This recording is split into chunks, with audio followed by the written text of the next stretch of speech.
Right, here we go. You hit send, the message goes, or the page loads, or the file comes down.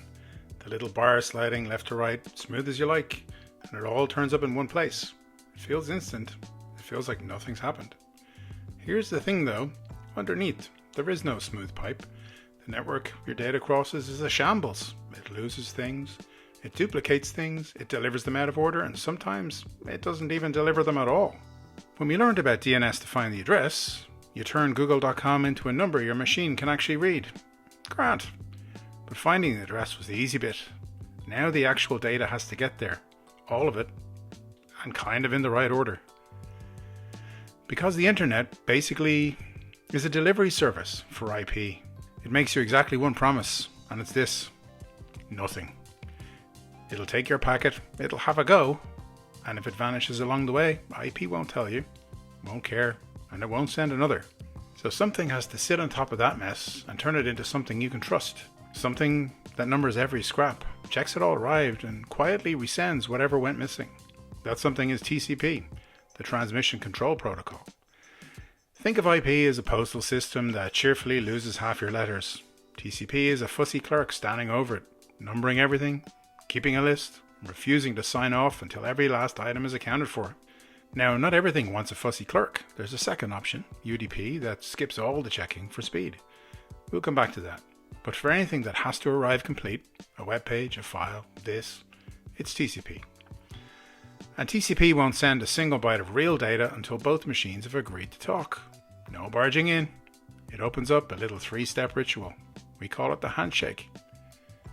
Your machine, the client, sends the first message, called a SYN, which is basically, I'd like to start a conversation and I'm going to number my bytes starting from here.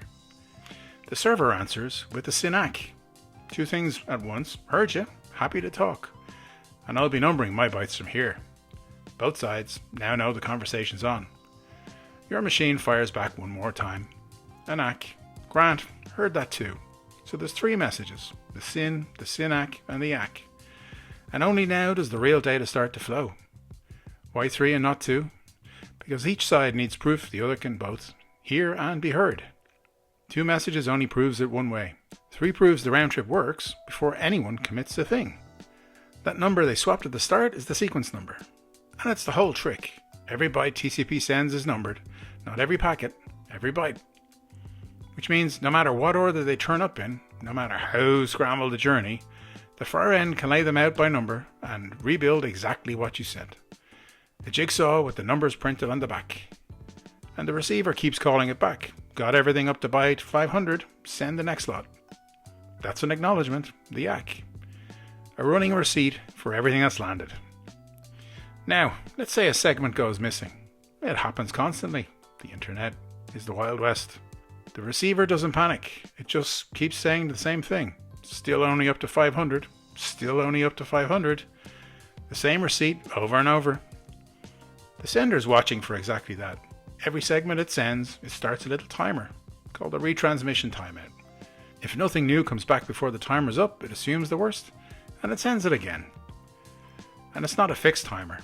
It'd be daft to wait the same time for a server next door as the one on the far side of the planet.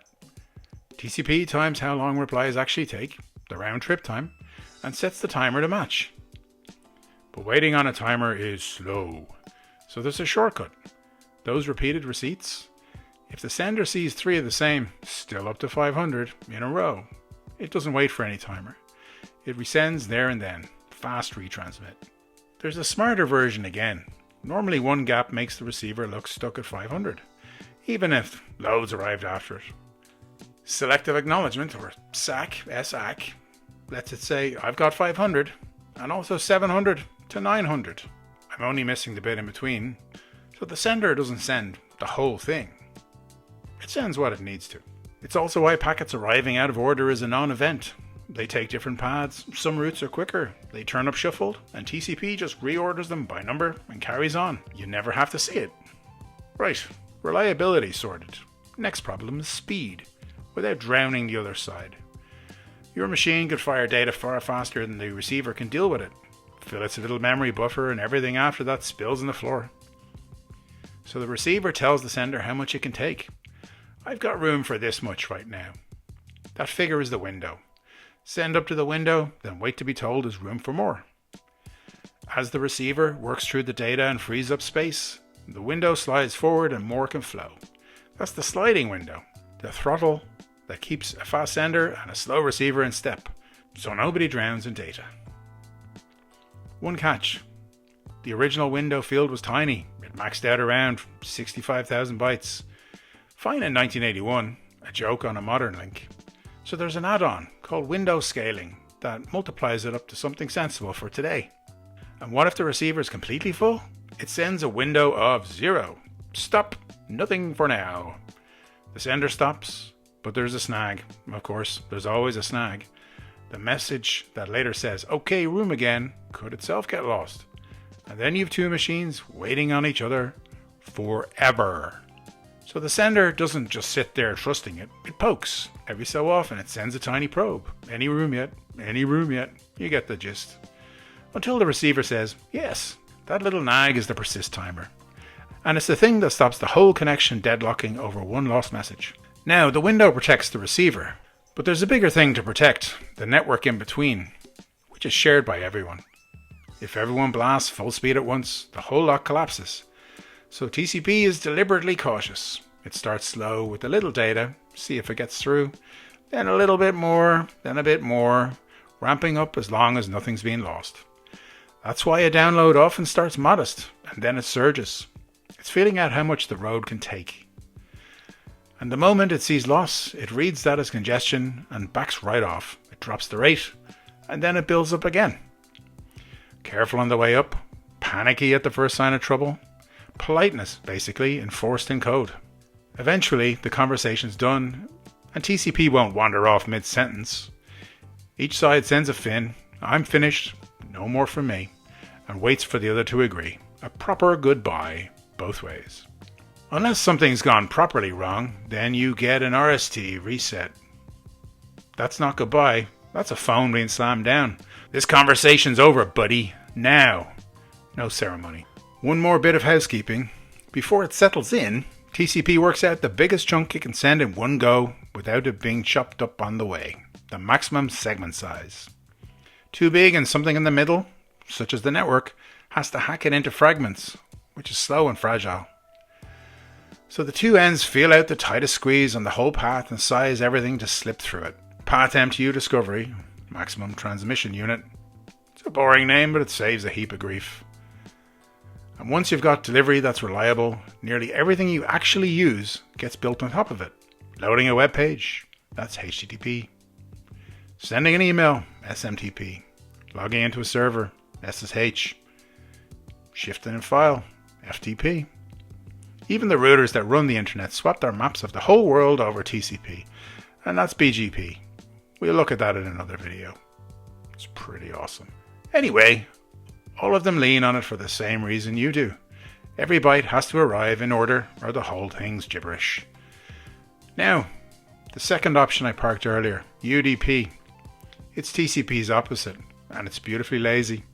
There's no handshake, there's no numbering, no receipts, no resending, no window, and no goodbye.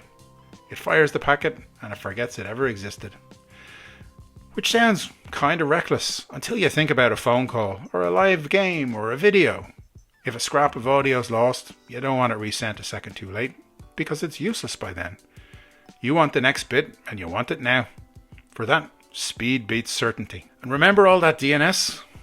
Nearly all of it rides on UDP. One question, one answer, no ceremony. Get in, get out, different job, different tool. So that smooth bar sliding across your screen, it's a performance. Underneath, it's numbering scraps, lost and resent, throttled, reordered, over a network held together with duct tape, and TCP faking a clean, tidy pipe over the top of the chaos. The most over-engineered, polite conversation in the world, happening billions of times a second, so your download just works. And you never had to think about it. Right, that's me.